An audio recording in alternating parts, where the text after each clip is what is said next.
Hello, company, and welcome to Show People, the podcast that shines a spotlight on the UK performing arts industry and those dedicated to their craft. Covering the latest news and issues, what to see and do, showcasing theatrical talent, and of course, always trying to inform, educate, and entertain. My name is Andrew Keats. I'm a director and your host. Now, today's guest is an actor, writer, filmmaker, musician, and is a passionate activist for the fair representation of BAME artists in the performing arts. As an actor, he's appeared in feature films including Rogue Trader, The Beach, Doom, and has won the prestigious Singaporean Life Theatre Award for Best Supporting Actor for his performance in Dealer's Choice and Freud's Last Session. Please welcome Mr. Daniel York! Hi.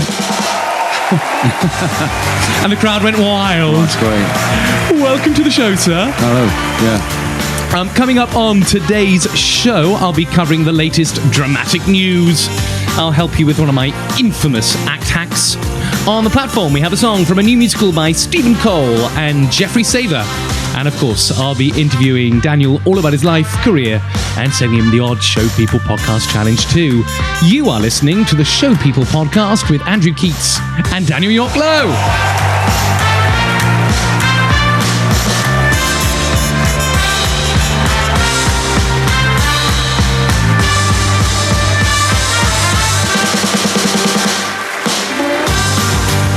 Hush, crowd, hush.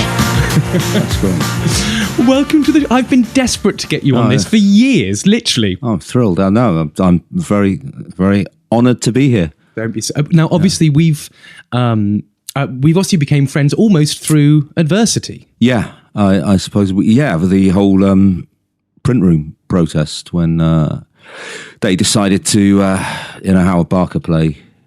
In the Depths of Dead Love. That's right. Yeah. Apt title. Yeah. Set in a version of ancient China, which they insisted was fictitious. And an imaginary realm, if memory serves. An imaginary realm, indeed, yeah. Full of imaginary Chinese people, played by white, middle-class, Caucasian actors. And we had one of the most extraordinary evenings of my life outside the theatre on press night, in the bone-chilling cold, I have to say. I don't think it quite... where some extraordinary things happen. A night I'll never forget, actually, and then one of the kind of night that makes you glad to be alive in a weird kind of way. Yeah, it's funny. It's so funny you said that because, and I've said this on the podcast. I've had people like Kumiko, for example, from Yellow Earth on, and we discussed it. But I remember you being very, very close. There's so our sort of perception of a lot of the night was similar. So we had to do lots of press, media interviews and things. But that night, because I've been told by other Caucasian directors like myself, give it a rest. Yeah, which is amazing. I'm sure. It's absolutely amazing. Often Oxbridge folk going, Andrew, it's really not doing your career any favours. Yeah, you need to calm down about this, and you just want to go. There lies the point of this. Like, and also, it's not fair. But that night, I mean, you're right. It was bitterly cold. In fact, I have a beautiful black Japanese scarf which somebody gave me because I was in a leather jacket, if you remember. They went, "You've got to have this," and I said, "No, I'm fine." They went, "You're trembling." Where? And I still have it, and I tried to give it back to her. She went, "No, you keep it."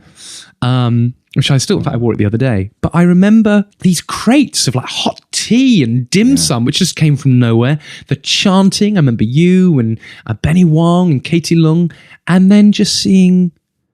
I don't want to name her, but seeing some very entitled white people coming out and screaming in the faces of, let's be honest, kids, saying that you are racist as they went to go and see a play set in ancient China with a cast almost entirely from Surrey. Yeah. I mean, it's the shouting. There's no way of, I mean, I've been a bit caught up in the Hong Kong thing recently, and I've been on a few protests in London, and that it gets very out of hand very quickly when the opposing viewpoint comes in. I think it would be a nice gesture if the theatre director that night, Anna Winter, had if in my building I'd have opened the building and said, "Look, why don't you all come in and we all talk about it?" That's what I would have done. But I mean, it's her thing. I don't know what to say. It's such a bizarre thing. But I think what was more surprising about it was actually the run up. Do you remember the responses we were getting from the print room, often via social media or press release? Yeah, I do. How did you feel? I mean, it's all very well, because obviously I'm an ally, but I mean, the term ally when I was a kid, it would have just been standing up for when people are being bullied. That's really how I see it. But how are you responding to that? I mean, it has to hurt. It has to be painful when you've got a building stood there saying, you know, that you as artists, actually white people can do this better. Is hurt the right word? It's, I mean, in a sense, it's kind of amusing when you're watching people sort of torching their own legacy in a weird kind of way, because you know that's a black mark on them. They'll be remembered. There's no doubt about it. There's also I think what I found most objectionable about the print room was this email they sent out to all their friends and followers, got leaked because we had, you know, I don't think they quite banked on us having friends and sympathisers in their mail list. We did, you know, you and I both have a lot actually, and it was some members of the public have called attention to the you know, and this idea that we in the print room are serious artists, and Howard Barker is a serious artist, and these plebby kind of ethnic minority ruffians. I find that one of the extraordinary things I remember in the run up to it, there was a conversation on somebody's Facebook timeline. It might be mine, I can't remember, and I mean, a very white middle-class bloke, I think he's an actor, stormed into it and went, do any of you people have any idea about Howard Barker and his stylized world and his fabulism and the work of Brecht? And I was about to reply, then I looked up the thread, and there were about 8 playwrights in that thread, and theatre directors, and award-winning ones like Hannah Khalil and Anders Lustgarten and Ferdos Ali and you know, the idea that you clearly don't know what you're talking about, do you? And you know, there was a friend of mine who wrote this extraordinary appraisal of Howard Barker's entire oeuvre and sort of placed In the Depths of Dead Love in it in terms of the way he dealt with different periods of history and different work. And you know, the kind of cultural elitism and elitist snobbery, and it's as well as being quite racist, I'd say, it's also quite classist and just exclusionary, basically. I just think it excludes anyone who hasn't been to a certain type of university, basically. Yeah.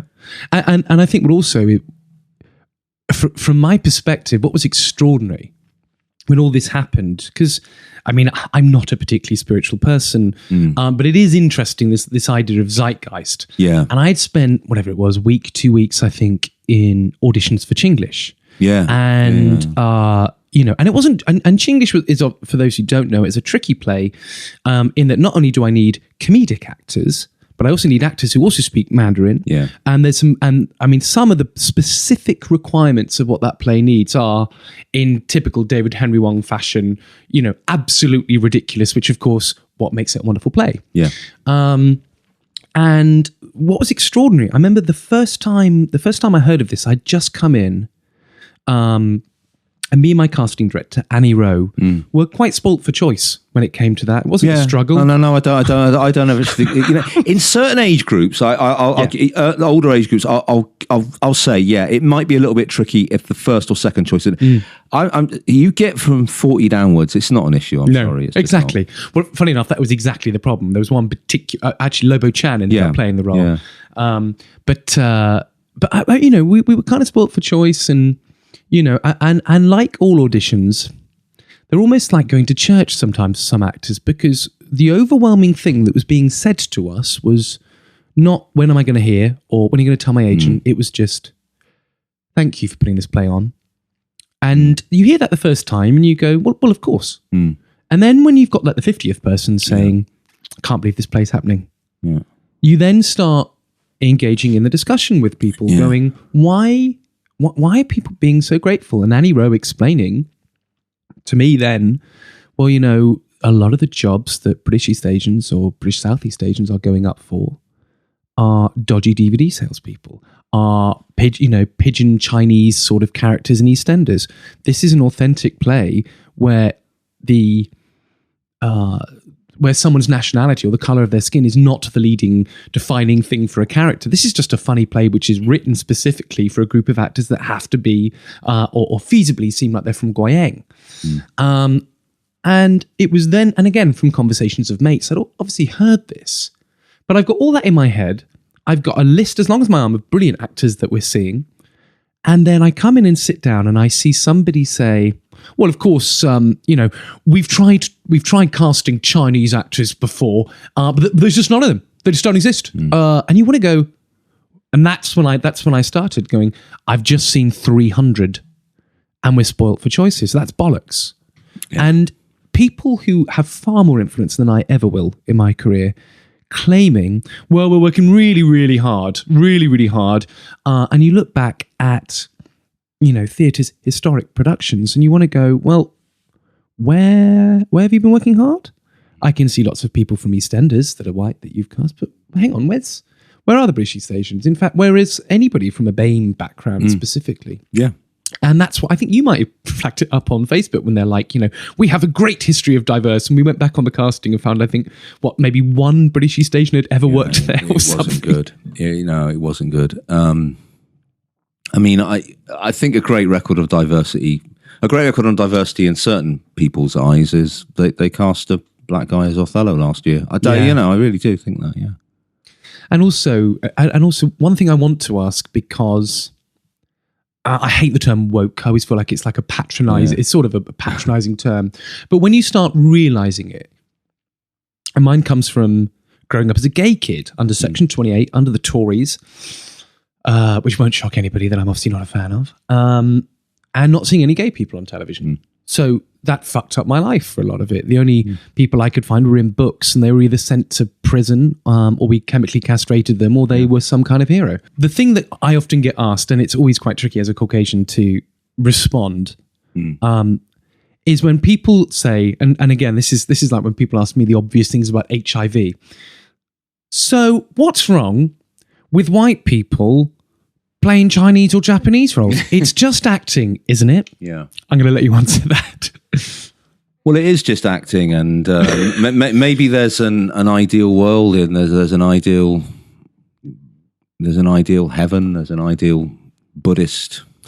Maybe in 300 years' time, maybe there'll be a world where we can all do that on an equal playing field. But at the moment, that just isn't the case, and if you don't, it's interesting. I think that if you look at most actors, I can't remember. There was a famous Hollywood actress who said, if you're not typecast in this industry, you're not working. And I think that's kind of true. And that's one of the things that's held me back. Really, is I don't really have a type, but that's another story which we'll probably get into later. But there is that if you can't play your own roles, you're not going to play anything else. Any new play lands on anyone's desk generally, and if the part is I don't know, an alcoholic call center working unemployed actor who's conflicted about his sexuality, whatever. Do you know what I mean? Most people in the industry are going to think Caucasian. They are. They think that's So in order to be thought of as an actor, and I still think it's a massive issue that playing East Asian roles, you're not quite thought of as an actor. But if you can't do that, you can't do anything. The idea that you can kind of go along and people say that that it's all about the best actor for the role, but the best actor for the role is a whole world of kind of privilege and politics and power about who gets advanced and who doesn't. Do you think it's getting better, Daniel? In the theatre, definitely. TV and film, I think it's still quite tricky. And we funny enough, we just had a whole thing with Hampstead Theatre because they did this play called King of Hell's Palace, and they gave it to Michael Boyd to direct. And he decided to fly in an East Asian actress from America. The kind of bonkers thing about that, it costs a lot of money to do that. Yeah. People think, oh, it's just a plane ticket. No. You have to give them a certain level of accommodation. You have to give them per diems. You have to replicate the American equity contract, which is much more, lucrative. And there's all sorts of clauses in there, like healthcare, and so you have to take care of all that. And he did that without. He didn't see all the available actresses. But even then, they talk about casting their net wide. I'm like, well, I don't. You don't do X Factor. Just cast the British East Asians. Do you know what I mean? And there were a lot of actresses who could have performed that role. I'm not just talking about people I rather like. I'm talking about people who've worked at the Royal Shakespeare Company, worked at the National Theatre, worked at the Almeida, worked at Hampstead, and and the thing is, the painful thing is, it was an awful production, and I don't have any bones about it. Normally, I'm not one for sitting here slagging things off. You know, everyone tries hard and nobody means. But I'm going to say with that, it was dreadful. Yeah, you know, and he I put it to the artistic director of the theatre. It's like I get this. He's Michael Boyd. He used to run the Royal Shakespeare Company. But let's just be absolutely clear. Being the artistic director of the Royal Shakespeare Company is a very privileged position. I mean, it's a great thing to do, but it's privileged. I mean, I don't think we'll see a British East Asian theatre director in my lifetime running it, and they've never had a woman running it. So, I mean, you know, let's get that one. I still contend, though, even running the Royal Shakespeare Company, you go through his entire curriculum vitae, you look for it, there's nothing on his CV that qualifies him to kind of have an inherent privilege to direct that play. Then we get into a whole thing about people saying he can't direct the play because he's white. I'm not saying that at all. I'm really not saying that at all. But if he does, he has to enter that space with an almost profound level of humility, I would argue, which I don't think he showed. And so we have this idea that great genius Michael needs to spend all this money to fly in an actress from America, when great genius Michael didn't do a very good job. No, and I find that and he's off directing another East Asian themed play at Bath with another actress he's flown in from America. I just don't. I mean, has he got something against British East Asian actresses in their 30s? I don't really understand it. Yeah, you know, but. It's like, you know, I call it failing. I don't know if it's failing upwards. It's definitely failing across ways. Do you know what I mean? And people will always tell you that. Well, you know, it's, you know, when you're hustling for a break, you know, as especially as it's really hard as a director. I think, you know, as an actor, there's kind of like, you know, most plays have got 3 or 4 of you at least. You know, as a director, there's going to be one, and it's really hard. And the idea that this guy just has this privilege to kind of step in and become de facto British East Asian theatre gatekeeper for the second half of 2019 is profoundly depressing. So on one sense it's got better. On one sense, we you know, there are 2 plays like that open one after the other at Royal Court earlier this year. You know, I was in one of them, Parla, with entirely East or Southeast Asian cast. You know, and that. It just wouldn't have happened 10 years ago. There's no way it would have happened. So that's an advance, but someone's always looking to tug it back, weirdly, I think. And unless you fight very hard, you will lose the ground you make sometimes. This is Kumiko Mendel, Artistic Director of Yellow Earth Theatre. You are listening to the Show People podcast with Andrew Keats. It's time for our new feature, Act Hacks, little things to improve your life and career. It's National HIV Testing Week. Regular listeners to the show will know I'm very open about being HIV positive. Indeed, you may have seen my ugly mug all over the UK as part of the Starts With Me National HIV Testing Week campaign. Now, I would like you all to get tested this week. Visit startswithme.org.uk where you can find out about all of the various ways that you can test. Secondly, this Tuesday, the 19th of November, join me, author Matthew Todd, sexual health worker Susan Cole-Haley, and hosted by drag queen Maurice Dupree. Join us Tuesday, the 19th of November, 2019, at Her Majesty's Theatre, that's the Phantom of the Opera Theatre, for a free Q&A where we discuss the impact of HIV/AIDS on the performing arts, our history, our present, and where we're going. That's a free event, Tuesday the 19th of November at Her Majesty's Theatre. A link to get your free tickets will be on the show notes, or visit eventbrite.co.uk and search for Gloves Off West End. This is Liam Tamney, and you're listening to the Show People podcast with Andrew Keats. I see you shiver with anticipation. Let's start at the very beginning. Yeah.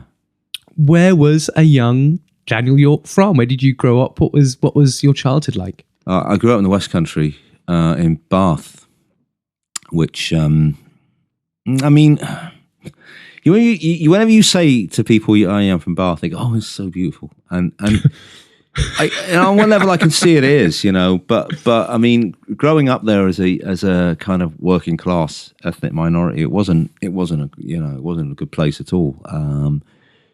Weirdly, I remember years ago, someone did in one of the Sunday papers, they did a Sunday supplement thing all about Bath and what a strange place it is and how conservative it is. You know, it wasn't a very racially diverse city in those days, and I stood out like a sore thumb then. I really did. At school, I would say this was me and my brother, and there was 2 black kids, and the 4 of us just caught racial abuse from the whole school, basically. Really? Yeah, it was quite enough. And did your family not try and work with the school to keep you protected? I mean, was there anything being done to look after you? Oh no, I got medicated basically. My mum and dad had no mechanism to deal with that at all. They couldn't deal with it. They just didn't have.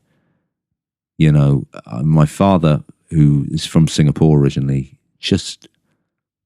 I can painfully remember he used to do all these manual jobs, and in the evening he'd have this book about how to lose your foreign accent. Oh my God! He was convinced that kind of hampered him in the job market, and not.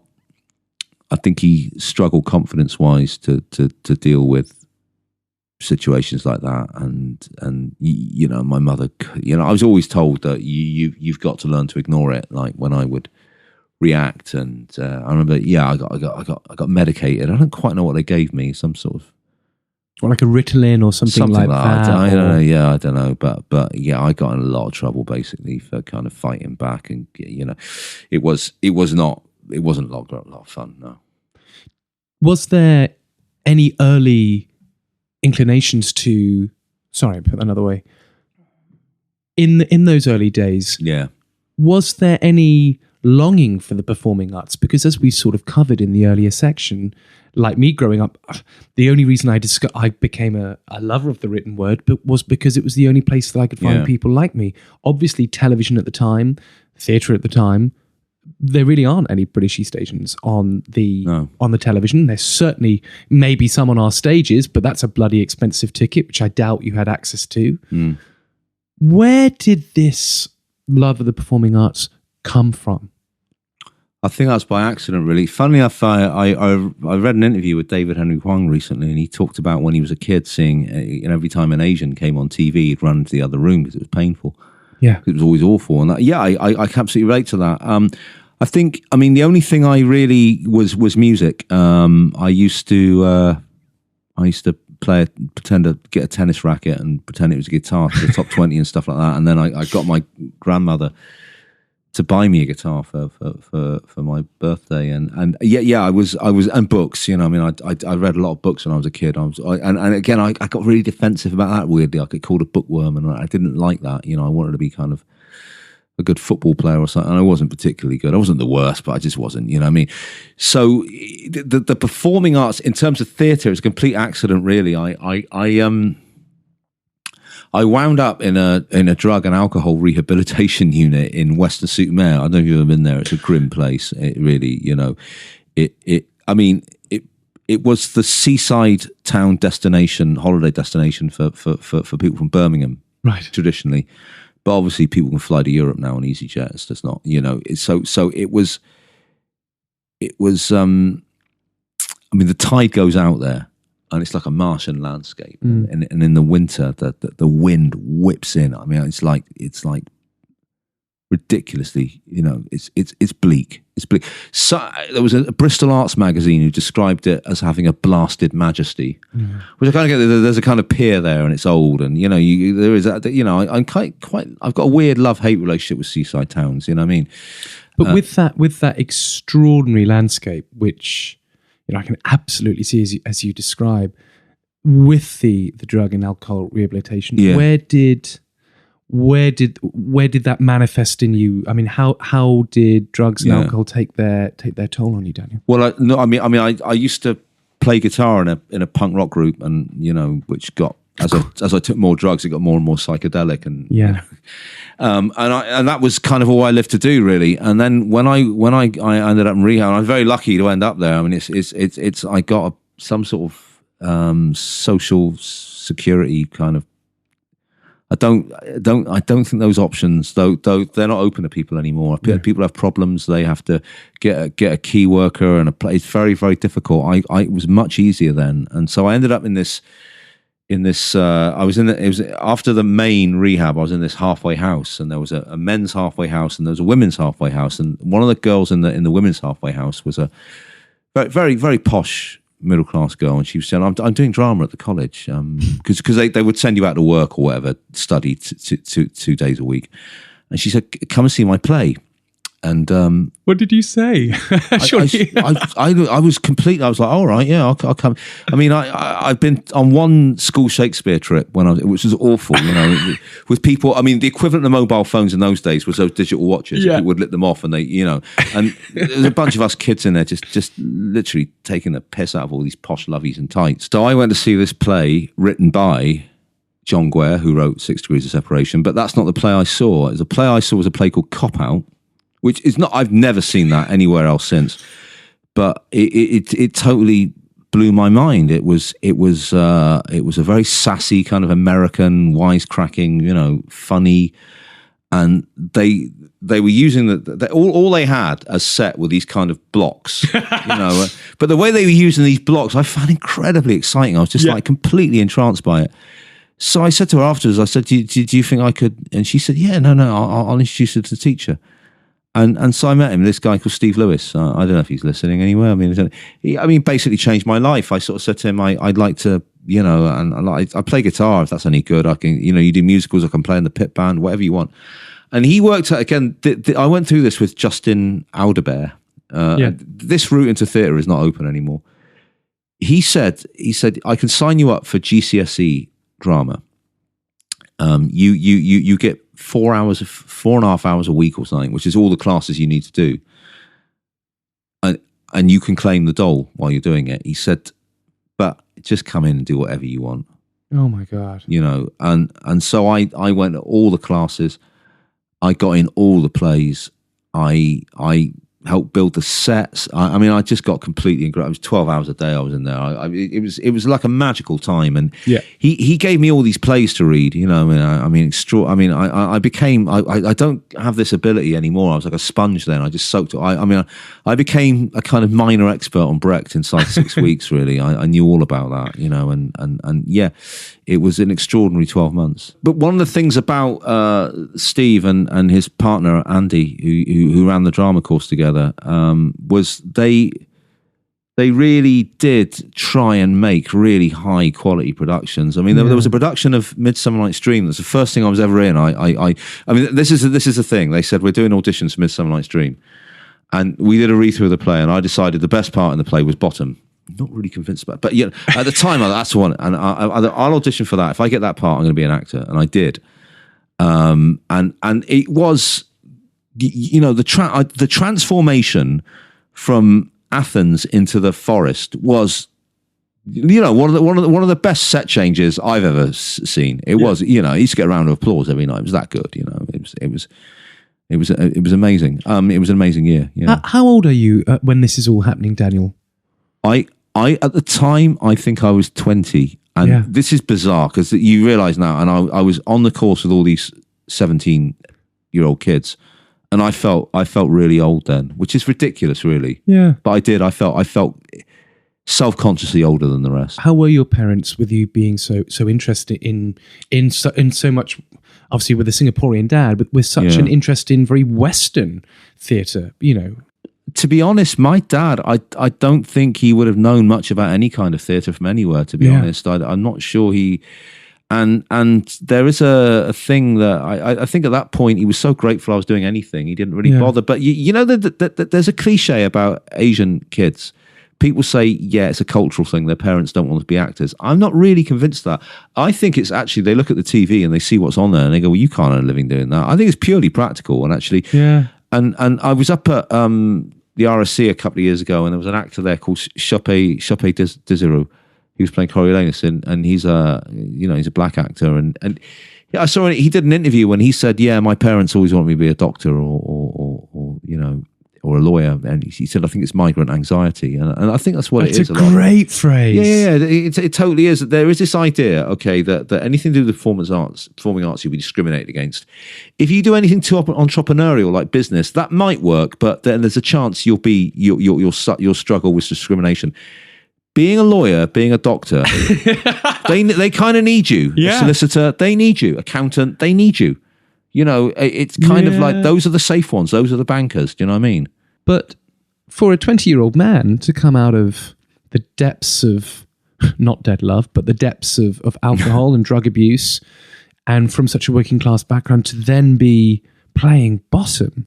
I mean, it's funny that Bottom is the character that transforms from a man to a donkey. It seems like you turn from a labourer into a man. Do you know what I mean? It's quite poetic. It was, like I say, an absolutely extraordinary year, and I, probably everything after that got harder in a weird kind of way, and weirdly, I kind of bathed in it in a very colourblind way until there was one day when it hit me in the face. We did this, I think the second or third production I did was Blood Brothers, and I played the narrator, and I was having a time of my life. It's great. It was like, and the drama teacher Steve, he said to me, the head of arts came in and watched the dress rehearsal. He said, "You know what he said about you?" I said, "No." He went, the Chinese kid's very talented. He does a good Liverpool accent, and it suddenly realised that's what I am, the Chinese kid. Oh my God, Daniel! And then I started thinking like, I don't see a lot of that on TV. Yeah. And I suddenly started. I got a mini panic attack, and I thought, no, you push it down, you carry on. You know what I mean? But the Chinese kid and the pain of that. Well, which then echoes for the rest of your life. Of course, that voice is going to be there. You're going to be 80 one day, and you're still going to remember. That. Yeah. I mean, it was odd because I'm mixed race. I mean, this is the thing. I don't really look stereotypically Chinese enough to play a lot of Chinese parts, really.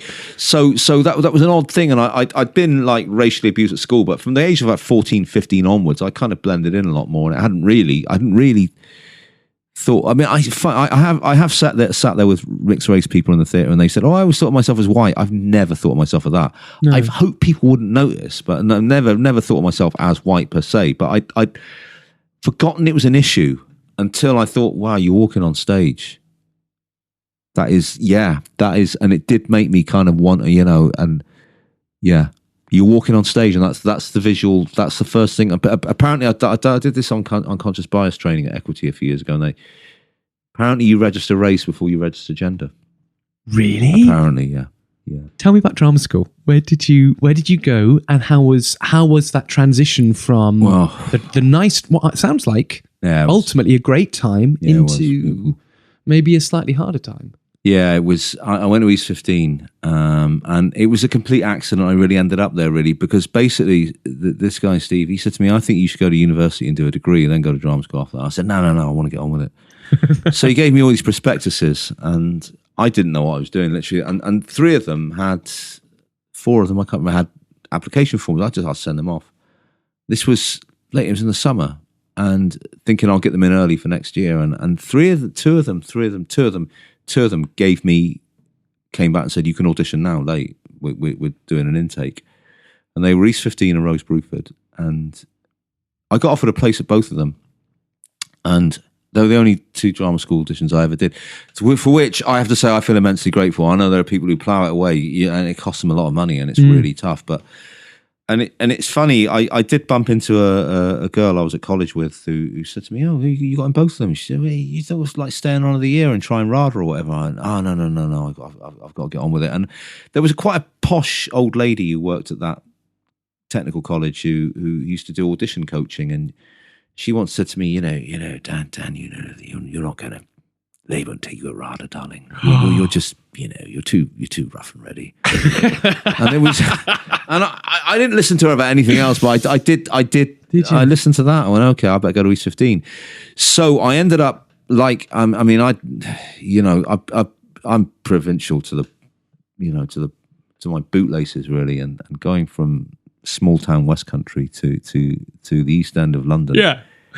It was incredibly traumatic, and the drama school was very badly run and very abusive. And was that from staff or was that from students? Staff. There was stuff that went on with the students, but students, you've got a lot of people trying to be actors, and some of them come from difficult backgrounds, and there was obviously problems, but I'm talking about staff abuse. Sexual misconduct, borderline violence, bullying. It was off the scale. It was. I sometimes say, and I don't say it anymore. I sometimes caught myself saying they'd never get away with it these days. But from what I've been reading and hearing, they do get away with it. I mean, the Royal Conservatoire in Scotland, I think they've just the students have all complained. Central, I know there's an issues. It's a tinderbox, basically, because you've got these young, vulnerable kids who are desperate to be actors. And it's just too inviting for a certain type of person. I mean, I've not taught at drama schools ever, but I have run these courses for a friend of mine called Gemma Lloyd, who used to run an agency, thing called Act Up, which was like 7-week courses for people who were thinking about going to drama school. And I took that stuff very seriously. It's people getting up, standing up to try and act are very, very vulnerable, and you have to really think about that. And there's a power dynamic there which you've got to take seriously, I think. And the people at that drama school just didn't. Most of them know. Hello, this is Kim Ismay, and you're listening to the Show People podcast with Andrew Keats. And I hope you're having a wickedly interesting time. Well, Daniel, I must now pause the podcast as we delve into dramatic news. Today's top stories. Several audience members received minor injuries due to a localised water leak as part of the Piccadilly Theatre's ceiling collapsed during a performance of Death of a Salesman. Over 1,000 people had to be evacuated from the theatre, later with the cast and creative team moving a stripped-back version of the production to the Young Vic. The front-of-house team has received almost universal praise for their professionalism during the evacuation, and ATG has announced that the theatre will continue to undergo a multi-million-pound modernisation and improvement programme. Bill Kenwright has offered free tickets for the victims of the horrendous flooding in South Yorkshire to see his touring production of Joseph and the Amazing Technicolor Dreamcoat. Bill Kenwright Limited sent out a tweet saying any victims of the flood should email joseph@dclt.co.uk or call the box office on 01302 370 777, where victims can find out which performances they can attend, and if they receive lots of requests, they would add extra free performances for the victims too. Well done, Mr. Kenwright. Performers now have the chance to audition for 3 major drama schools in one day for only £30 after concerns that the increasing cost of auditioning for drama school were making it hard for new generations of theatre maker to afford to be seen. Aspiring performers can now audition for ALRA, Italia Conti and Drama Studio London all in one day. The auditions will take place at Newcastle College on February 29th, Doncaster Little Theatre on March the 1st and at Theatre Royal Norwich on April the 4th, with a hope to extend the programme to more locations in the near future. And finally, after almost 50 years, theatre critic Michael Billington is to step down as The Guardian's chief theatre critic. In a letter in The Guardian, he says, "It has been a huge privilege and pleasure to write about theatre for The Guardian for the past 48 years. I have, however, decided to step down from the job of daily reviewing. I shall shortly be 80, and with all these years, the stress of writing to a deadline doesn't get any easier. From everyone at the Show People podcast, we wish you all the very best to one of the world's greatest theatre critics." Hi, this is Scott Garnham, and it's fair to say I've been in a few flops. This is the Show People podcast with Andrew Keats, which most certainly isn't a flop.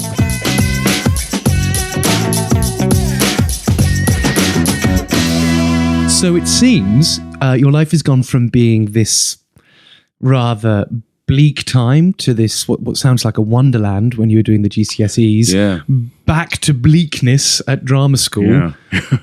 What were the early jobs? When did you start getting back? I don't want to say your confidence, but when did you start finding the industry that you wanted to be a part of? Well, I mean, I was very lucky when I first left. I got a job quite quickly with a theatre company called HAC, Hounslow Arts Collective, who were a South Asian. This was back in the days of it was at the tail end of the GLC, so it was all getting cut, but there were a lot of these small companies. And HAC was run by, 4 South Asians. One of them was a guy called Parv Bansal, who was a writer, and he sadly passed away a couple of years ago. But when they gave me a break, I was like, I had no real kind of like being half Chinese. There was nothing much going on for me, but they gave me a job. So I got an equity card, which in those days was all important. And then I suppose the thing that really, really kind of launched me, if you like, was an advert I responded to on the stage for a play called Porcelain, which was a very hard-hitting play about a gay Chinese boy who murders his lover in a Bethnal Green toilet. It was extraordinary. It was powerful. It was like, and it was on the Etc. Theatre, and it was directed by a guy called Glenn Gwee, who had nearly won the Best Newcomer Award for being an M Butterfly at Shaftesbury Avenue, which I'd seen as a drama student. And there were a whole load of amazing things that happened to me when I went to audition for him. He said to me, "Where's your Chinese side from?" I said, "Oh, it's Singapore."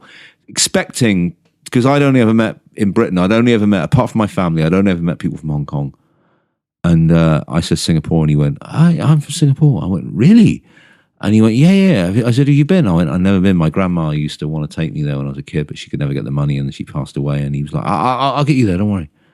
And I did this play. I got this incredible part for me at the time, extraordinarily powerful, and it transferred to the Royal Court upstairs. Sold out, God. Queues around the block, big picture of me outside the theatre. It was like, yeah, it was.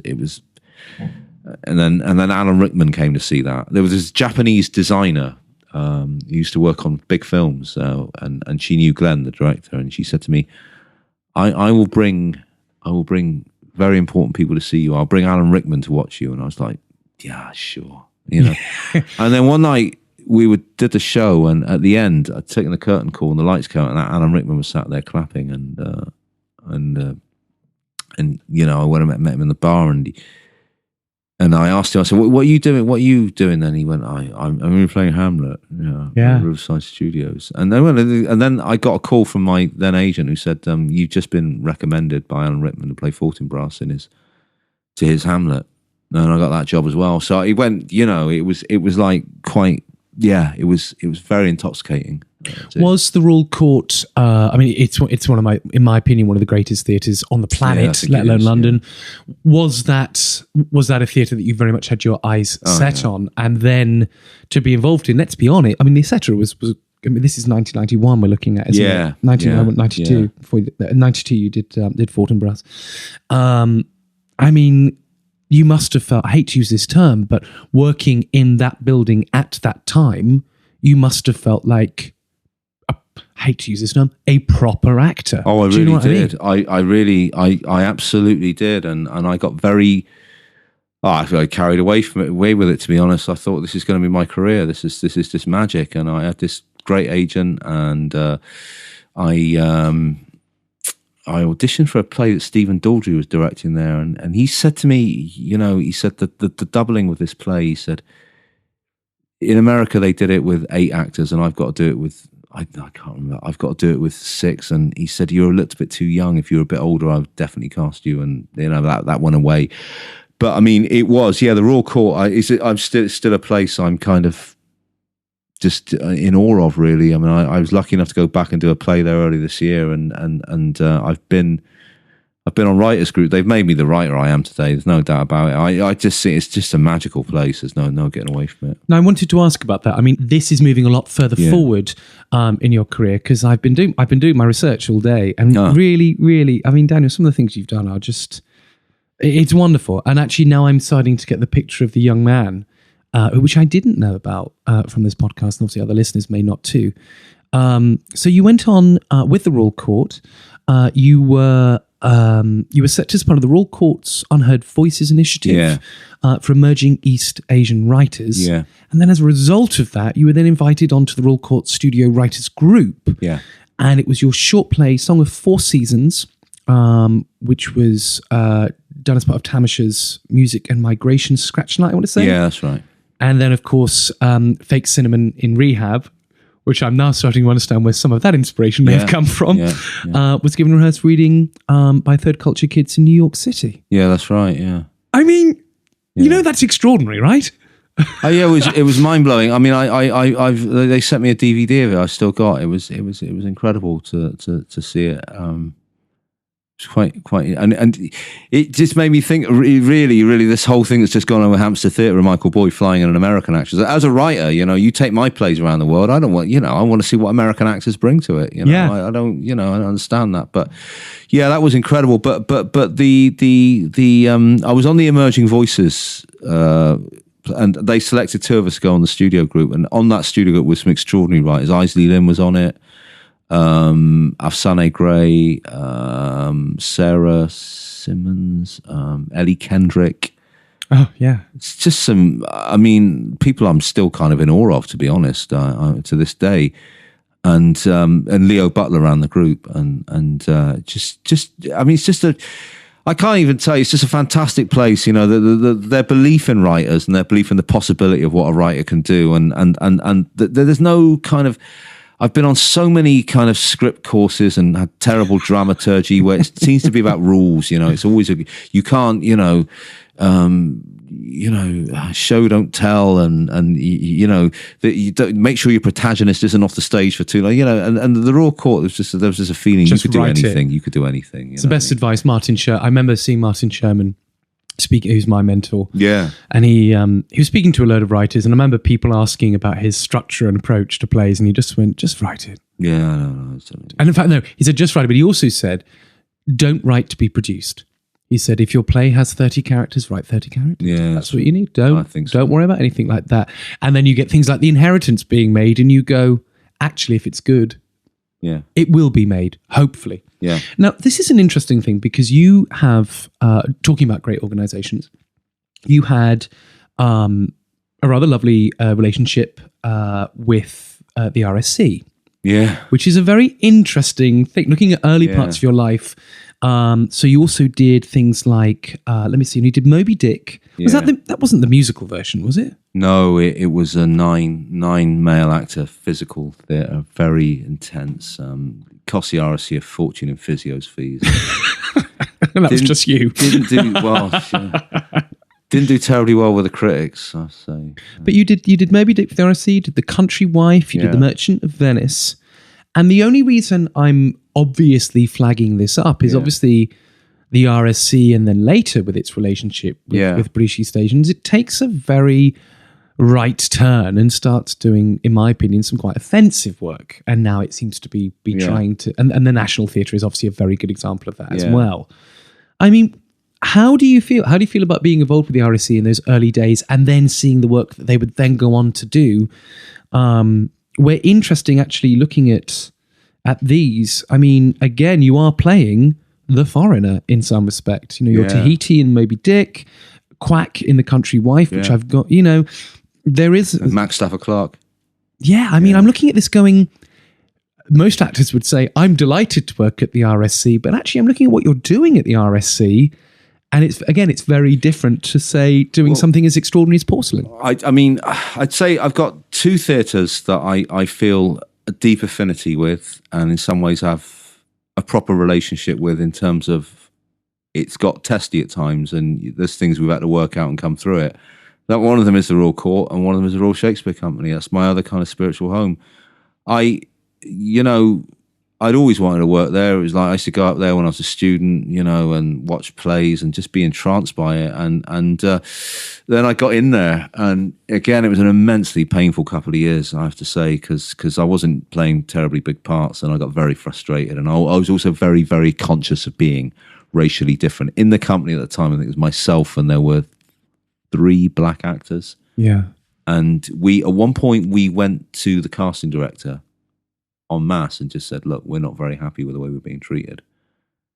That's brave, mate. Oh, it was. That's really brave. We were very, very annoyed about a lot of things about you know, the roles we were given, the way we were treated. And then like years later, when they did the Orphan of Zhao, which is it's known as the Chinese Hamlet. I think that's just because everyone gets killed at the end. I don't think it's really, but you know, one of the great works of Chinese theatre. I know what you're going to say. And they cast, you know, they 3 East Asian actors in a cast of 16 who played a servant and a dog. I always thought it was 2, wasn't it? Yeah, it was 3 of them. I mean, the dog was this puppet dog that 3 of them operated. It was 2 East Asians and a black girl, so it was equal opportunities dog. Oh my God. I think all 3 East Asian actors were all young. They were all playing not very much, and I think they were all 3 of them were last minute panic buys because they could sense.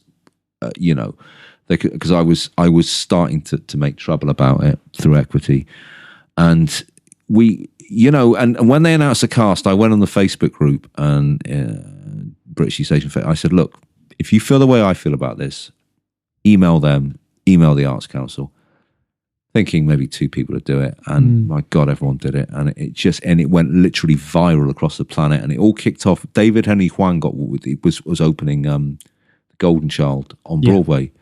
And my wife, Jennifer, had done a play, Wild Swans, with Asian American actors. And they got in touch with her and said, Jennifer, what's going on? And she said, and David issued this extraordinarily damning statement where he said, look, this reflects on the RSC. It doesn't reflect on British East Asian actors whatsoever. Yeah. It was one of the first major viral kind of online theatre protests, and it probably changed British theatre in many ways, I think. One of the reasons I think it was successful was because, I mean, I obviously copped a lot of hatred at times and anger, but I was able to speak about the company from a place of authority, having worked there, and actually genuine love. I do love the Royal Shakespeare Company, and I said that in there were a lot of publications and stuff, and a lot of interviews, and I kept saying they're a great theatre company, and as a great theatre company, I think they've got a duty to look as inclusive as possible and to not kill people's dreams. And the caster at the time, Hannah Miller.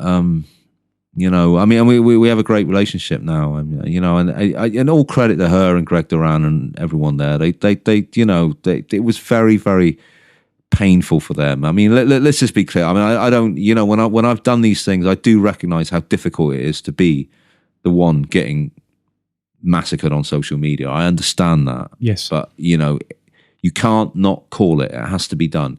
So, but I do empathise with the pain of that position, and I can only, that I've been in the building and worked there since is just an amazing thing, and and I've got a relationship with the Royal Shakespeare Company now. This is casting director Annie Rowe, and you're listening to the Show People podcast with Andrew Keats. I hope you've learned your sides. We were just sort of saying off mic, which I hope for any other, young actors that are out there, by hook or by crook, you have worked, and it's a formidable CV, not only as an actor but also as a writer, and indeed the Renaissance man, which I'm going to attribute you for the rest of the time I know you.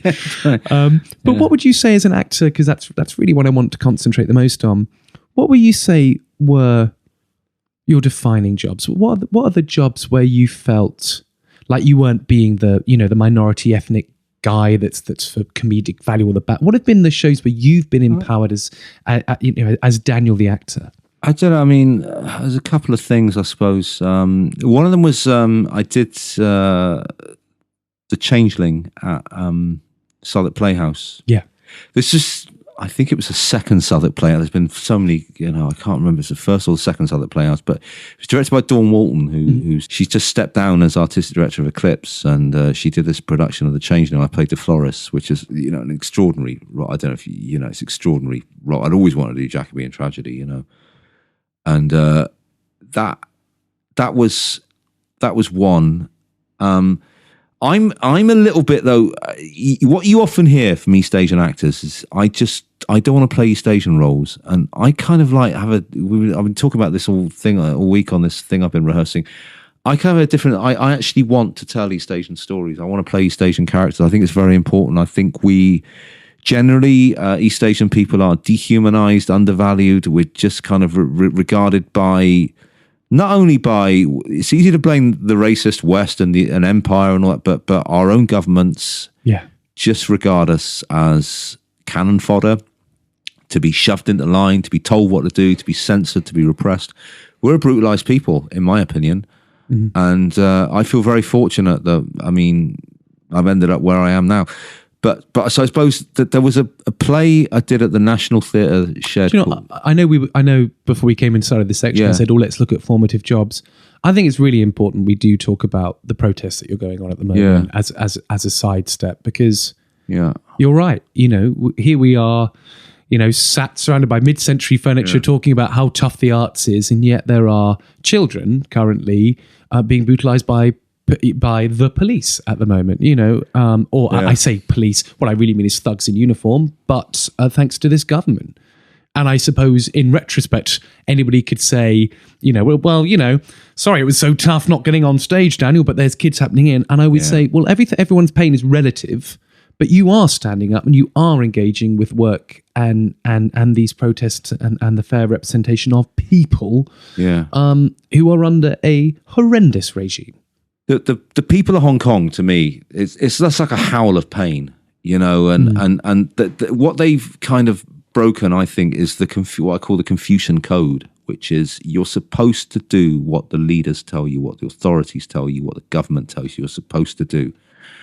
And I come from Singapore, which is a very obedient place and with a lot of very strict rules. And, there's this idea which the Chinese Communist Party put about and Singapore government puts about, which is democracy, human rights, although they're actually Western things, and Chinese people aren't ready for that. Chinese people don't need that, or they aren't ready for it, which I think is just Orientalist bollocks, rubbish, basically. And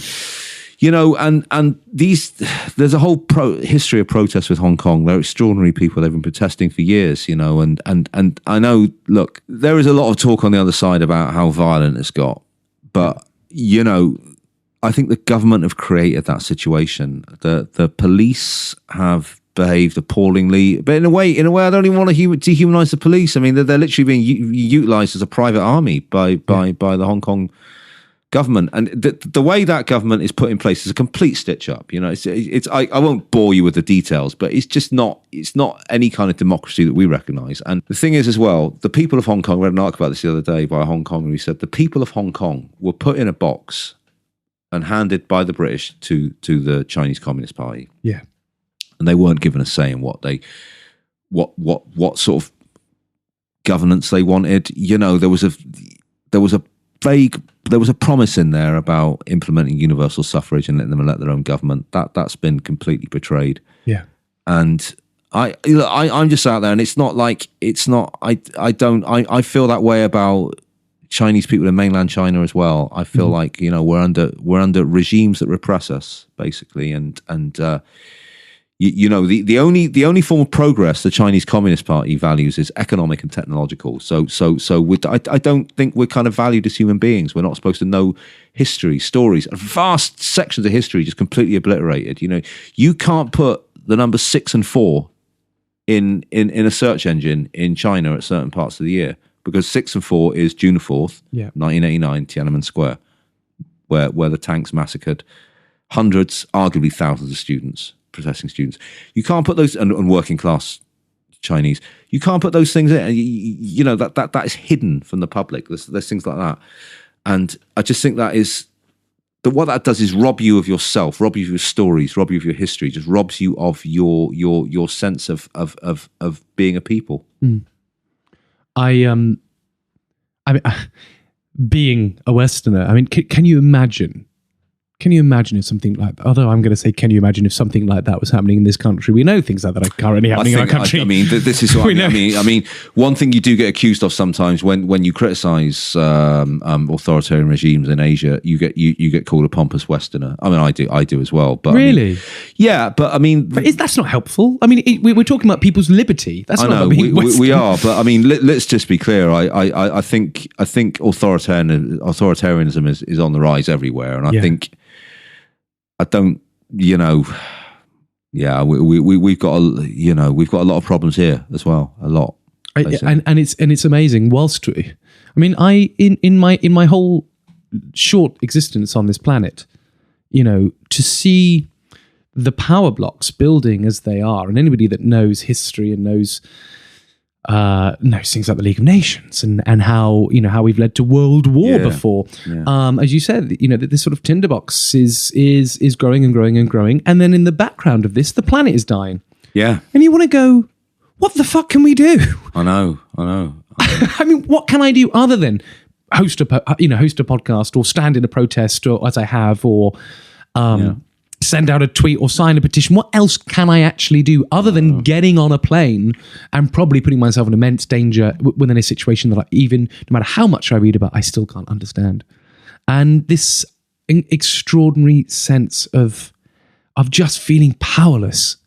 And I'm seeing these pictures of whether it's the kids in Hong Kong, whether it's the people dying of HIV/AIDS in America at the moment, because the first thing that president did was abolish the HIV/AIDS Council the moment he arrived.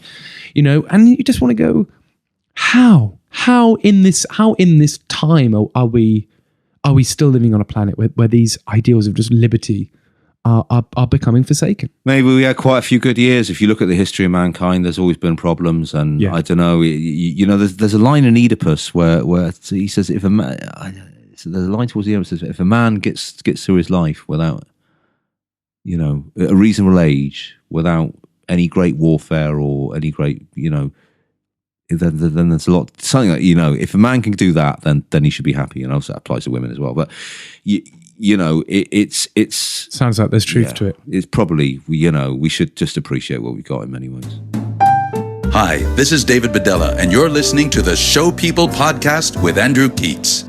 So, if you were to say what have been the major jobs that you've done, probably more recently, I think, what were they and why?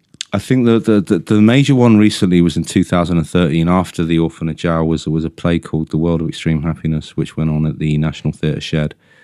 It was by Francis Yarchu Cowhig, and it was about rural migration in China. So people who migrate from the countryside to the city, and they're often very badly treated and will work in factories and stuff. At that time, I hadn't been on stage in Britain for 6 years, and it was after the RSC protest, and there was, and I got sent this play to read, to go and audition for it, and first of all I couldn't see it, and I said, I can't, and there'd been a whole deal with auditioning for Chinese roles and being told I wasn't Chinese enough, or not being told that, but it was obviously the case, and I said to my agent, look, I you know what, I actually, she thankfully didn't send this. I sent her an email. I said, literally, tell them to fuck off. Yeah. They did a thing which hardly anyone does. They wrote back. My agent said, do you want me to read you this email? I said, go on. And she said, you sat down. This is a lead role in a brand new play at the National Theatre, directed by Michael Longhurst. I don't think the words "is he mad" were quite, but it was definitely implied. Does he not want to reconsider? So I sat down and read it again. And, it just blew me away, to be honest. I thought, okay, I'll give this a go. And I got the part, and it was an extraordinary, one of the most powerful things I've ever been in, and just, an electrifying production. And, really felt like you were telling a really powerful truth about people in China for an audience here, which doesn't happen very often. Everything we do is kind of like blanded out, orientalized, exoticized, very kind of thin and garish, and this was like earthy and real, and it was a kind of, it left people shaken afterwards, and I've had people say to me after that production changed my life, so that was kind of like, and that was a kind of got me back on track. In a way, the few years after that was still quite frustrating, because I still didn't seem to get anything much that I felt I deserved after doing that. But then a couple of other things came along, and it got a bit better. But yeah, it felt like it got me back through the door. I felt like I'd kind of left theatre for a while, for about 6 years. I felt like I just was kind of like washed up, really. And being an actor and a writer and a director, you obviously self-analyze within an inch of every thought. You start thinking, should I have had these fights with these organizations? Should I have put these things out? Should I have been quieter? Yeah. Can I ask about Snow in Midsummer? It sold very well to their audience, and their audience loved it. I think we were kind of like more or less, I wouldn't say sold out, but very well sold for that theatre.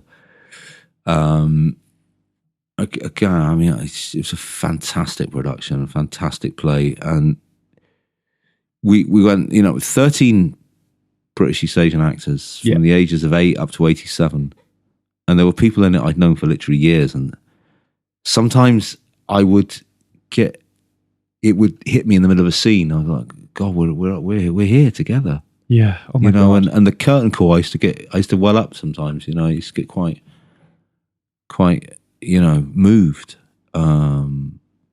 Just looking around, seeing people I'd known for years, thinking, well, one of us might get here again, and one of us might, but all together, it just was incredible, I have to say. And it was fairy tale stuff in many ways.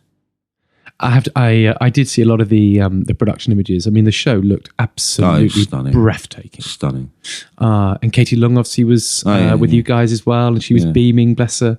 In fact, bless her, she sent us a massive box of cookies, I think, for press night of Chinglish. Yeah, bless her. she's good like that. I mean, she's just a beautiful human being, and Daniel, that's really moving. Yeah, it's really moving. You're so eloquent in describing the landscape and where you are and the place you are, and what you see. Yeah, so I mean, it just was, and after that, I went back there again the same year to do Dido, Queen of Carthage with Kimberly Sykes, which again, I mean, that did sell out the Swan for 7 weeks, and with my friend Cheapo in the title role.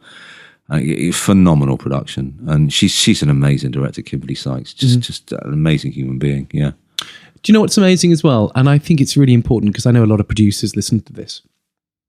Nearly every single play that I've been involved in, which explores either a social or an ethnic minority group, it always sells out. When I do a play, a nice, safe, old-fashioned sort of, not that I've done many of these in all fairness before people write in, but when you're facilitating other people's stories and it's authentic and it's informed, and I'm not just saying, impersonating, but when you bring a team together that can serve that story, financially it does very well often. And I wish more theatres would put out the financials of when they've taken what we call risks. Because actually I think doing work, whether it be anything related to BAME, LGBTQ plus rights, whatever, you do that work. It's not a risk actually, because there is an audience that are just waiting. It's so true. Do you know, I often feel like I had with the play Porcelain, I had a very early blast of that. You see, it was my formative experience was doing a play that to a predominantly gay audience, and you felt they needed that play. Yeah. They really did. And I remember doing it one night, and the climax was very powerful. I looked out, I could see, it's a very, very small theatre, I could see there was a Chinese guy literally just sat there shaking like that. And I said, and Glenn, the director, told me, he said, that guy, he's been back and seen this play 6 times, It really affects him, and he feels he needs it. And there is something about that. There's that and a lot of the time, I think posh white middle class theatre, I just think it's a pastime, whereas I think there's something vital about that. And you're absolutely right about this. I remember when they did Chimerica in the West End, not a play I'm a huge fan of, for a lot of reasons, but one of the poster image that was on when they transferred to the West End, the poster image was on the underground stations, was my friend Vera Chock basically sat there in a dressing gown. And she told me afterwards that one of the reasons they used that photo was they needed a photo with a Chinese person, because otherwise it would look like every other play in the West End. They couldn't have sold it. I mean, it's, that's just it. That's really it. And people sometimes think, well, we can't cast those kinds of people because audience, but actually that gets you your audience. Hello, my dears. You have the ineffable and probably undeserved pleasure of listening to the Show People podcast with Andrew Keats. This is Stephen Fry wishing you a wonderful listen. Thank you. It's time for the Show People podcast platform, the part of the show where we like to give a little airtime to some new writing. And today, we're going to hear a song by Stephen Cole and Jeffrey Saver, and their new musical, Dodsworth. Now, it's based on the best-selling Sinclair Lewis novel and the play by Sidney Howard, and it's the story of a 25-year marriage at a crossroad. It's 1927, and Sam Dodsworth, the car magnate, think a sort of Henry Ford, takes an early retirement and takes his much younger wife, Fran, on their first European holiday, where Fran discovers that being 40 is not the end of the world. As she strays with other men and asks for a divorce, Sam has to find a way to make peace. His peace including a growing love for an American divorcee living in Naples. All is well until the wife decides not to divorce him and demands they sail home together. Now, the song we're going to hear is called A Woman of a Certain Age. On the ship over from America to Paris, Fran Dodsworth realizes that although she might be considered old in America, European men find her attractive, and she blossoms. The song is sung by Tony Award winner Christine Ebersole, who starred in the New York City Workshop, directed by Scott Ellis. Here's A Woman of a Certain Age from Dodsworth by Stephen Cole and Jeffrey Saver. In America, if a woman is, shall we say, 40, she is put out to pasture. In London, she's put on the stage. woman treats a boy, she is treated like a primeval species. In Perry, she's the rage. Imagine that. In the USA, over 30 and you're in your dotage. You're a warhorse, retired and not worth the minimum wage. In Europe, though, over 30 and you're only beginning. There where sinning is thinning, not news for the gossip page. That's where it doesn't hurt to be a woman of a certain age. Back in Zenith, a woman of experience is referred to as a battle axe. In Rome, she's bejeweled and befurred and chauffeured round in Cadillacs. So if one must choose between towers, the Chrysler or Eiffel, should I choose where I'm known as a crone, or where I am a sage? Should a woman with some mileage only bake pies and fix tea and act like a biddy of way over 60 who's locked in a gilded cage? No, not in Venice, soggy old Venice, where the wine is on the vital, it's a vintage of a certain age. Dye your hair at home, they will say what cheek, but if you do it there, what was cheek is chic. Here where the meal doesn't peak until the dessert. Give me Europe, marvelous Europe, where they never draw a curtain on a woman of a certain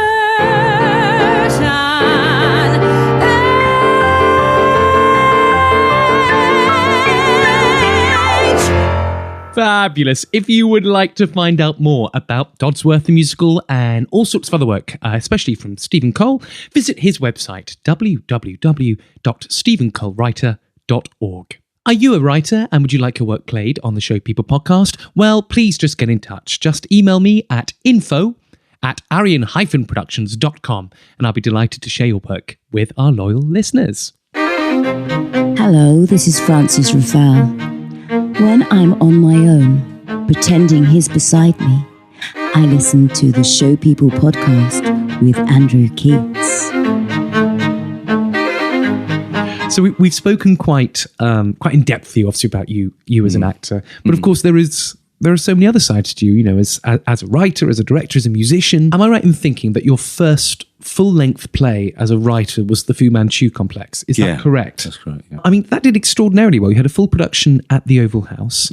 It was almost a comedy. Am I right in thinking? It was very much a comedy. Yeah. It's a satire on yellow face and yellow peril and xenophobia. But you know, but basically the old idea. I mean, one of the tricky things about it is Fu Manchu. You say it to people under a certain age and they don't get it, but it's a lot of movie villains like in the Austin Powers things. That Dr. Evil is basically based on Fu Manchu. Yeah. You know, Fu Manchu was this kind of incredible kind of like Orientalist trope created by Sax Rohmer. Well, there are even fishes, aren't there? There are fishes which are named the Fu Manchu just because of the look of the moustache, which has ended up in scientific lingo. And he was the moustache twirling kind of Asian villain, Chinese villain, and with a ridiculous name, Fu Manchu. I mean, you know, it's just like Sax Rohmer. I don't think ever met a Chinese person in his life. Basically, is complete. I mean, he did have an extraordinary imagination. So I did this kind of like bonkers comedy, really, which was basically the idea was in the novels and the films, Fu Manchu is like he's like such an incredible villain. He's like could speak like 16 languages. He's a doctor, he's a chemist, he's a scientist, you know, and you know, he would develop these incredible serums and poisons and stuff like that, and elaborate plots. And so the device was that Fu Manchu had developed this serum which turns the world Chinese. You know, and so the heroes in the book are Nayland Smith and Dr. Petrie. So Nayland Smith, of course, was a virulent racist, you know, and he is in the book. In fairness, he is in the book. He's extraordinary. He's a total racist. And the whole idea was eventually they would succumb. You know, my God, Petrie, you're Chinese. You know, it was like So it was and it ran at the Oval House. It was. I mean, I've got a very strange, as a writer, I've got a very strange relationship with critics. I think they're quite, a lot of them are quite suspicious of me. Yes. But we did, it did all right. It was I mean, I didn't get to see it. I was in World of Extreme Happiness at the time, but people still, and it got published, and there was a girl who wrote a whole thesis about it. Really? Yeah, they did a whole I mean, what is wonderful, of course, is, and I learned this years ago, as you well know. Often, if I'm dealing with a tricky subject, one of the best ways to educate people is using comedy and satire, to show how ridiculous it is by blowing it up. Totally. And you sent me, I'm going to happily say, the best web series I've ever seen, because usually I can't bear the damn things. Yeah. Which was Jade Dragon. Yeah. And listeners, if you look up one thing from this podcast, please watch Jade Dragon, because it is so beautifully observed and so painful in some places at how white people perceive a typical Chinese restaurant. Just tell our listeners a little bit about it and how to find out. It's all written and created by my friend Rebecca Bowie, who's like, one of the nearest things to a genius I've, she's a fantastic actor and just a brilliant writer. And she kind of like, we did one pilot episode, and directed by Joseph Brett, who's again, he's so clever, at things like, special effects on camera and stuff like that. And, but we did one pilot episode and she said, me and Joe want to make a series of this. Are you up? And I said, yeah. So it's in like 3 to 5 minute bites. She let me write one episode, but I don't think my episode's anywhere near as good as hers. But I mean, and it's 13 episodes, I think, and it just, or maybe even 17, but it just follows these characters, and they do grow and develop throughout it. They do. It's a great part, and and there's a cute story about it, actually. When I was doing Snow Midsummer at the Royal Shakespeare Company, there were these 3 little girls in it, 3 little East Asian girls, 7 to 10.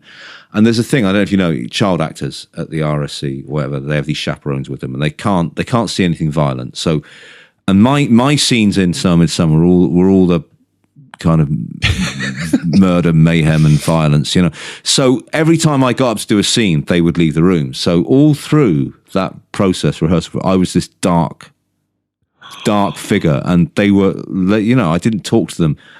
And then one of them watched Jade Dragon. No. And backstage, that was it. They were like, "You're Greg. And they used to do my moves and to imitate the light. It's just such a, yeah. I adore. I mean, I don't want to spoil it, because honestly, if you check out the show notes, I'll put a link to the show notes, because it's bloody brilliant. Oh, I love it. I mean, there's just so many little conceits. This won't spoil it, because there's so much great content. I mean, I just love the idea of, the white guy comes in, and again, there's this sort of, broken, sort of pidgin Chinese sort of speech, and then the white guy leaves, and they'll go back to talking just normal sort of Londoners. They go, "Why do you do that?" Well, the customers like it, and it's so brilliant. And the cast are superb. Yeah, brilliant. What are some of the other writing projects that you've done, Daniel, that you're really proud of, or that you are working on at the moment? Well, the thing I suppose I'm most proud of, I wrote a play last year, which went on the Ocola last year, called Forgotten Iwang, which is about the World War I Chinese Labour Corps, which was, a hell of a lot of research went into it. It became a labour of love. It really did. But it went on the Ocola last year and sold out half the run. I mean, the second half of the run. It was always, I think we did 75% the whole run, which is like a high figure. In a 110-seater theatre, I'm always amazed that 20 people turn up and watch a play, frankly, you know what I mean? But it did, and the majority of the audience was East Asian, which I don't think anyone had ever achieved before, and it was quite a profound experience. And did I hear there's rumblings that it may happen again somewhere else? I don't. I would love that to happen. It is available online on the Liver platform, Liver, LIVR. They filmed the productions with a surround camera. So it is literally like you're in the theatre. It's the closest thing. Like you can look at the lights, but you subscribe to it and they send you the headset so you can watch it in surround. Oh my God! I didn't know that was a thing. Yeah. There's my homework done for. No, so your next production, get them to do it. They do a really good job. Well, I just want to see. I want to go and see it now. Oh, you can, and it's published. It's published by Oberon. Again, I'll put links to all of these in the show notes, listeners. Yeah. And is there anything that you can say that you're working on at the moment, Daniel? What else can people find out about your work? Okay, I'm working at the moment. I've been rehearsing this week for a thing I've written called Invisible Harmony, which is going to be on as part of the Chinese Arts Now Festival. It's going to be in the Purcell Room at the South Bank Centre for one performance only at the moment on February the 4th. Great. Next year. It's a kind of poetry, spoken word, rap, dance, amazing dancer in it called Julia Chung. Just extraordinary. And there's two of them in it. It's Julia Chung and a kind of performer, rapper, writer called Enshi. And the two of them together are just magical, and I just so blown away. It's been directed by my friend Kim Pierce, who directed Forgotten, who's a phenomenal director as well. Sound design and music by Nicola Chang, who's another genius. Got all these geniuses working on it. I'm hoping it will go on and become something extraordinary. It's basically about I said about the politics of protest in East Asia, but it's basically about the humanization of East Asian people and how dehumanized they are. Yeah. And are they allowed to protest? Are they allowed to have rights? And what do we see on the screen? Yeah. Basically, whether we're watching news, whether we're watching drama, it's like how distanced are we from East Asian people on the screen, and how much expression do we have? There's a lot in it. It's kind of like I mean, one reviewer described Forgotten as Arthur Wong Davies is a fantastic theatre critic and writer. Described Forgotten as epic, and I do kind of drawn to that kind of epic, kind of cinematic vision. And this kind of moves around basically. Well, maybe there's a film in it as well. Yeah, you better start working on the screenplay. Yeah. We'll see. So I'm working on that basically. Yeah. And also the other thing as a writer, which is obviously not only as a playwright but as a commentator. What's so lovely now is you are regularly featured in things like the Stage newspaper, for example, as a commentator. And actually, I've got to be honest with you. If you are Googling things like BEA issues, actually one of the most common names that comes up that is writing about it is yourself through some of the Stage articles. But also your involvement with a rather wonderful book, which I'll let you talk about. Oh, The Good Immigrant, yeah. Of course. Yeah, well, that was put together by Nikesh Shukla, who's a fantastic novelist. Check his books out, they're amazing. But he wanted to put together a book of an anthology of essays by writers of colour, and he was crowdfunding it originally. Then J.K. Rowling kind of wedged in with a load of money. Well, not a load, but a sizable amount and so the whole thing kicked up a gear, and the number of writers got increased to 21, and I was one of them. Yeah. And that, for a non-fiction anthology, it's something like a record-breaking bestseller. I think it won the 2014 Books in My Bag Award, Readers Award. It's officially a bestseller. Yeah. There's an audio book of it. It's and there's some amazing writers in it. Musa Okwonga, Vinay Patel, Riz Ahmed, and Nikesh himself, and three East Asians, Vera Chok, Wei Min Kam, and myself. But yeah, it's a kind of like essentialist guide to being, the title "The Good Immigrant" is based on the idea that if you're like Mo Farah and you win gold medals in the Olympics, you're a good immigrant. Yes. So it's based on that idea about being of immigrant stock in Britain today. Hi, this is Robert Duncan McNeil, and you're listening to the Show People podcast with Andrew Keats. Daniel York Loh, I'm going to strand you on tour in Whitley Bay. Yeah. I need to know what you are going to need to survive. Okay. Because you will get a copy of any religious text that you so wish and the complete works of William Shakespeare. But I'm going to ask you what album, film, TV box set, game, book, play, musical, and your luxury item would be. Starting with the album.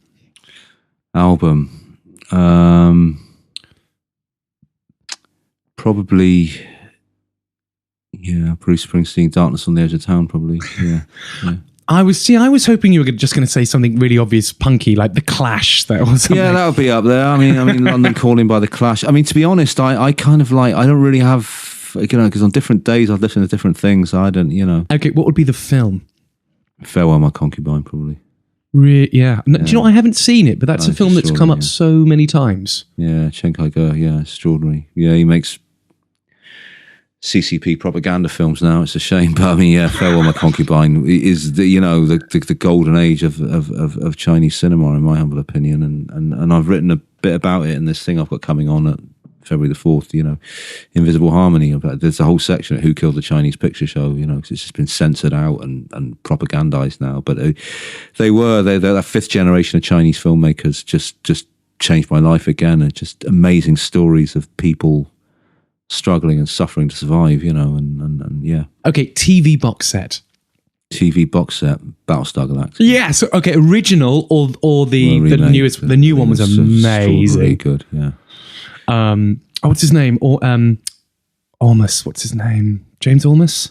Yeah, Amos. I can't remember his name, but yeah. He was in the famous science fiction film with Harrison Ford. Blade Runner. Yeah. Which listeners to, funny enough, as you say that, if you look very closely at the glass that I'm drinking from, is a Blade Runner glass. Definitely. I'm glad that you're geeky enough to get that, because most people go, was that LSA? It's like, no, it's Blade Runner, actually. Yeah. Okay, let's go with, now, what would your game be? Now, that can be a console game, that can be a board game, that can be any kind of game that you so wish. There's a football game I play on my iPad, which drives my wife. It's FIFA 2014 because they stopped doing it on the iPad because they obviously don't make any money out of it. Really, it was a free download. But yeah, I'm totally hooked on that. Okay, now this one I think is going to. Now these are when we get into the slightly harder questions, particularly for a writer. What would be the book? War and Peace. Really? It's either that or Three Kingdoms, often known as Romance of the Three Kingdoms, which is a Chinese classic. Getting a huge, long thing, basically about the collapse of the Han Dynasty and the Three Kingdoms War that went on, which is apparently after the Second World War is the second bloodiest period in history. Which, when you consider the geography it took place in, and the type of weaponry they had in 200 AD or whatever. That's quite extraordinary. Yeah. That's quite extraordinary. But it's an amazing book. And what will be the play? I like Wojciech. Yeah, the Wojciech. Yeah, any particular translation that you particularly... No, I want to do my own. You will, though. I know you will. I'd love to. I mean, the thing is, I love the fact that it's not finished. I love the fact it's just manuscript they found in his drawer. It just really is such a pure kind of tragedy about ordinary people, who ordinary but extraordinary people. It's just an amazing thing, I think. Yeah. And again, I don't know if you. Oh no, you did Kiss of the Spider Woman. In all fairness, what would be the musical? I got a real soft spot for Guys and Dolls. Well, because it is one of the greatest musicals ever written, ever. Phenomenal. Yeah, I'd love to. You'd make a great. Detroit. Yeah. Or even a Nicey Johnson. I can see that going down quite well. Yeah, I don't know. Yeah. You'd need a fat suit and everything. Yeah, but yeah, any of those. I mean, they're all great. I mean, I like musicals a lot. I mean, I've written one. Well, this is funny you say this, because actually, as somebody who's very well known for directing musical theatre, musicals have got a lot more to catch up with, I think, than necessarily just straight theatre. That there are still West End musicals now which are just whitewashed because they go, oh, but it's a charming piece about and you want to go, and yeah, I know. Human beings don't unless you're me, you don't tend to burst out into song on a daily basis. Can we not just? I know. It's just ludicrous in a musical of all places. Come on, you know what I mean? There's nothing more heightened and kind of like. And what I love about musicals in many ways is they're ultimate theatre. Yeah, it's every single production element, and so if you can't get diversity in there, I don't know what's going on. Frankly, that's mad. Okay, and finally, what would be your luxury item? Luxury item. My guitar, I think. Yeah. I think that would be the luxury item, yeah. Have you still got the guitar from when you were a kid? No. Oh, you're kidding. Oh, I wanted you to say, yeah, it's hanging on a wall, it's in two pieces. Not at all, no. What guitar have you got? I've got an acoustic guitar that's falling apart, and the one I do have from quite young is a mandolin. I play mandolin as well. Your special skills are really impressive, by the way. I've got Daniel's, as you can hear. I play mandolin very badly, in fairness, but I mean, it's... Yeah. But I've got here that you've got banjo, you play guitar, harmonica, keyboards, mandolin, and tap is a skill. I'd like to see that. I'd like to see that in recent days. I did it at drama school. I've never done it professionally, so I'm not, in a way, it shouldn't really be on there. But yeah, I could probably, I've never done it professionally. I mean, I'm going to submit you for the next production of 42nd Street and see how you get on. God, that's a phenomenal musical.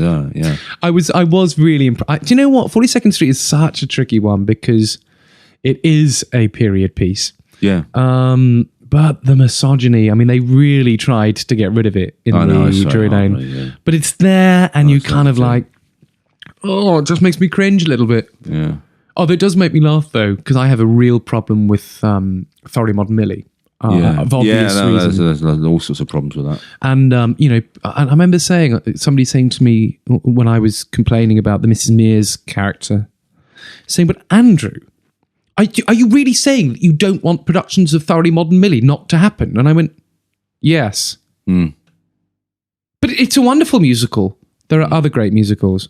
Let's not do the ones with the racist bits in.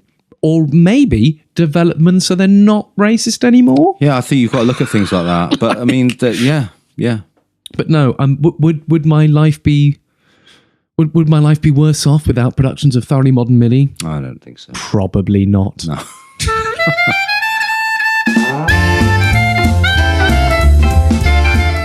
This is West End producer, and you're listening to the Show People podcast with the sumptuous, the savoury, and the slightly sugary Andrew Keats.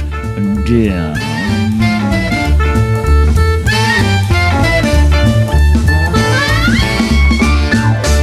Daniel, it is now time for everybody's favourite part of the show, Funny 5 Minutes. Okay. Daniel, I'm going to ask you as many questions as quickly as possible within 5 minutes. Okay. Now, you are allowed 3 passes, but remember to use them wisely because you have no idea what I'm about to ask you. Okay. Daniel, let's play Funny 5 Minutes.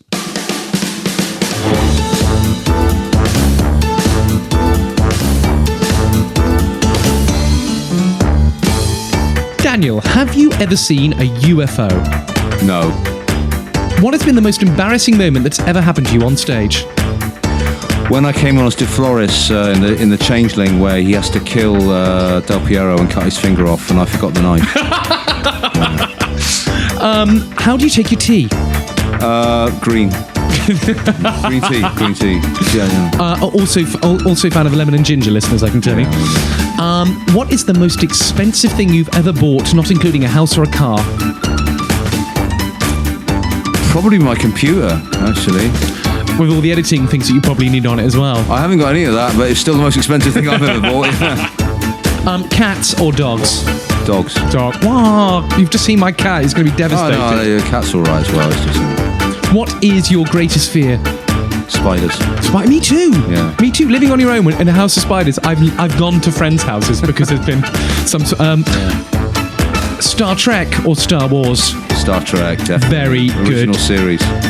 I was with George Takei, funny enough, the other day. Yeah. The most amazing voice in the world. Yeah. If you would have an autobiography, what would it be called? This Summer of York. If you could jump into a swimming pool filled with something, what would it be? Filled with Evian. Would you ever like to swim with sharks? No. There's definitely better things you can do with your life. Definitely not. Are you a sweet man or a savoury man? Savoury. What's your favourite takeaway? There's a Chinese one on Ladbroke Grove, which is actually very good.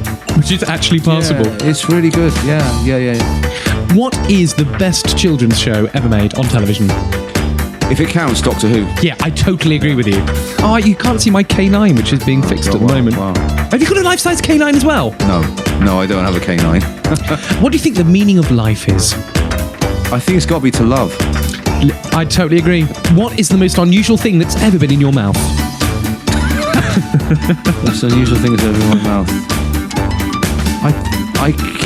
I'm not sure. Is it a pass? That's a pass. It's a pass. Yeah. Let's do. If you were to order a pizza, what would your toppings be? full cheese and garlic. With or without a stuffed crust? Stuffed crust. Always what about the stuffed crust? Yeah, I like that. I love the fact that someone sat down with a pizza and went, how do we make this more cheesy? Oh, that's great. If you'd have your last meal, what would it be? Yuxiang Xiao Fan. It's a Chinese kind of aubergine with minced pork on rice, yeah. I'm literally going to order it tonight. That's gorgeous. Would you rather fight one horse-sized duck or 100 duck-sized horses? Ooh, 100 horses. 100 duck-sized horses. I think so. And the rationale for that, Daniel, when you think about it? I think a horse-sized duck might be quite difficult to fight. I'm of the same belief. Although it is one point of focus, but it might be overpowering. Yeah, it might well be. What is your worst habit? My worst habit. Tweeting. Tweeting, yeah, definitely. That's everyone's worst habit. What is the worst joke you know? Worst joke I know. I was in bed with the wife the other day. She said, "You love Arsenal more than me." I said, "I love Tottenham more than you." That's a terrible joke. How do you like your eggs in the morning? Boiled. Somebody once said to me fertilised, and I felt a bit ill. Oh, God. It's no soft boiled. Yeah. Well, sadly, that noise tells me that is the end of the show. Thank you to Stephen Cole and Jeffrey Saver for sending in their song from Dodsworth Musical. We hope you made the most out of our Act Hat. But ladies and gentlemen, please show your appreciation for the one, the only, Mr. Daniel York Loh. Well, thank you. The audience have come back. Thank you. Daniel, thank you. It's taken us 3 years to get you on this podcast. We're finally there. Thanks. How can people keep up to date with all that you're up to through social media? Twitter, probably. Daniel F. York, I think. Any Instagram or Facebook that they can follow you on? I think Instagram, Daniel York Loh. Don't forget, you can follow me on Twitter at Andrew Keats. Follow the show at Show People UK. And on Instagram, I'm at Mr. Andrew Keats, and the show is at Show People Podcast. Don't forget, you can send me an email to info@arian-productions.com. And also, you can like our Show People Podcast Facebook page by looking for Show People Podcast, where you can join the listeners forum and talk with other listeners to the show. This podcast is produced by Arian Productions Limited, dedicated to giving opportunities to theatre makers. If you enjoyed the show and you'd like to continue to receive this free podcast, well, why don't you consider giving us a little donation at www.arian-productions.com/donate. And as Christmas is just on its way, why not treat yourself to a Show People Podcast mug and pen at arian-productions.com/shop.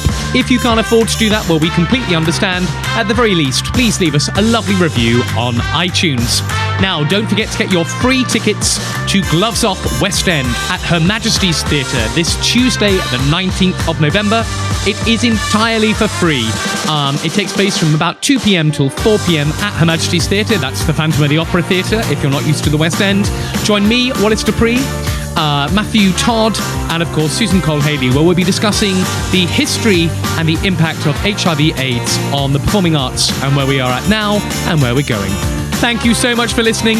Make sure you've subscribed, leave us a lovely review, support the show, and I hope to see you this Tuesday. Until next time, show peeps, just be better.